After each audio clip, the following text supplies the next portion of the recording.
휘어져 보이거나 흐려져 보이거나 주변은 보이지만 가운데는 보이지 않는 것이 대표적인 황반변성의 증상이라고 할 수가 있습니다.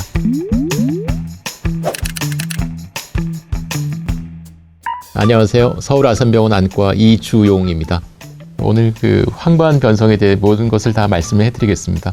저희 안과를 찾는 황반변성 환자들이 실제로 많이 늘고 있는데 환자들이 이제 어느 병원에 가서 나는 황반변성이 있다라는 이야기를 듣고 오셨는데 실제로 또 황반변성이 아닌 경우들도 꽤 많습니다.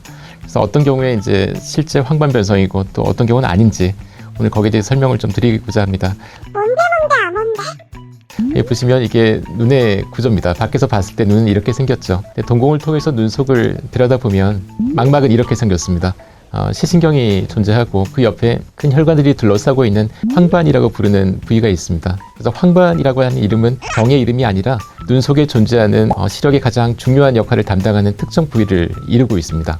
이 부위에 생긴 질환이 바로 황반변성이 되겠습니다. 황반변성이 생겼을 때 환자들은 어떤 증상을 느낄까요? 대표적인 3개의 소견들을 그림으로 표현해 봤습니다. 정상적일 때는 정상적인 나무의 그림을 볼 수가 있지만 황반의 변성이 생기면 나무가 모양이 휘어져 보이거나 가운데가 흐려져 보이거나 아니면 가운데가 동그랗게 까만 반점 형태로 보이고 주변은 보이지만 가운데는 보이지 않는 중심의 암점의 증상을 느끼는 것이 대표적인 황반변성의 증상이라고 할 수가 있습니다.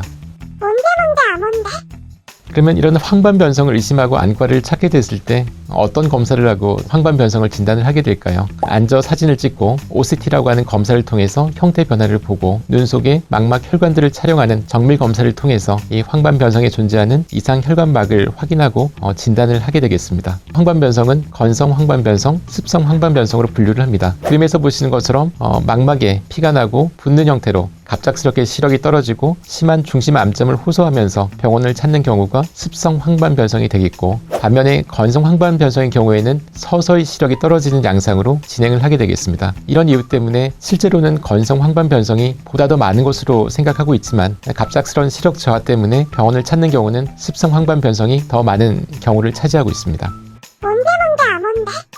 황반변성이라는 말을 듣고 안과 외래를 찾는 환자들 중에 실제 검사를 해보면 황반의 질환은 있지만 실제 황반변성이 아닌 경우들이 꽤 많습니다. 대표적인 예를 보시면 망막 정맥 폐쇄증이라고 하는 질환의 사진이 되겠습니다. 황반부 위쪽으로 많은 출혈의 양상들을 보이고 있지만 앞서 보여드렸던 황반변성과는 또 다른 양상을 띠고 있습니다. 황반변성이라고 듣고 오는 또 다른 대표적인 질환 중에 하나가 망막 전막이라고 하는 병이 있습니다. 그림에서 보시는 것처럼 전체적인 망막이 두꺼워져 있고 그리고 망막의 혈관 모양들이 구불구불거리는 양상을 띠고 있습니다. 황반에 생긴 병이지만 황반변성은 아닙니다. 또 다른 대표적인 질환 중에 하나가 황반원공이라고 하는 질환입니다. 황반의 가운데 부위가 구멍이 뚫어져 있는 양상을 볼 수가 있고 망막 사진에서도 가운데 부위에 동그란 구멍이 존재하는 양상을 알 수가 있습니다. 이 모든 질환들이 황반변성이라고 듣고 병원을 방문하지만 황반에 존재하는 병이긴 하지만 정확한 황반변성은 아닙니다. 이런 과정을 통해서 황반변성을 진단하게 되면 현재 대표적인 치료 방법은 눈 속에 주사를 하는 것이 황반변성의 치료가 되겠습니다. 이 주사제는 현재까지 크게 3가지 약제들을 사용을 하고 있습니다. 이 3가지 중에 약을 선택해서 주사를 함으로써 습성 황반변성에 대한 치료를 하고 있습니다.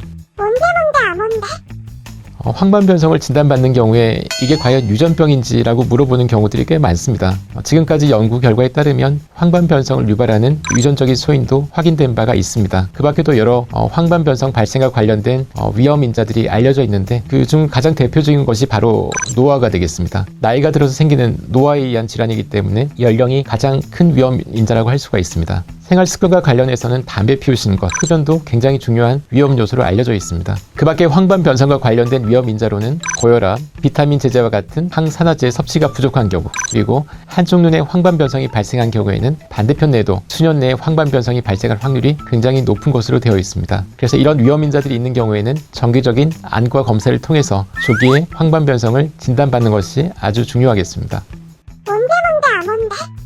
이 황반변성을 진단받는 경우 이 환자분들이 이런저런 경로를 통해서 공부를 하시고 찾아와서 이런 비타민, 루테인, 오메가3를 먹는 게 과연 도움이 되냐라고 많이들 물어보십니다. 이 황반변성을 진단받는 경우에 이런 비타민 제제를 드시는 것은 도움이 되는 것으로 연구 결과에서 알려진 바가 있습니다. 이런 비타민 약을 복용하는 경우에 수년 내에 황반변성이 심하게 진행할 확률을 20% 이상 줄이는 것으로 알려져 있습니다. 이런 대규모 연구 결과를 바탕으로 이런 비타민 제제를 복용하실 것을 권하고 있습니다.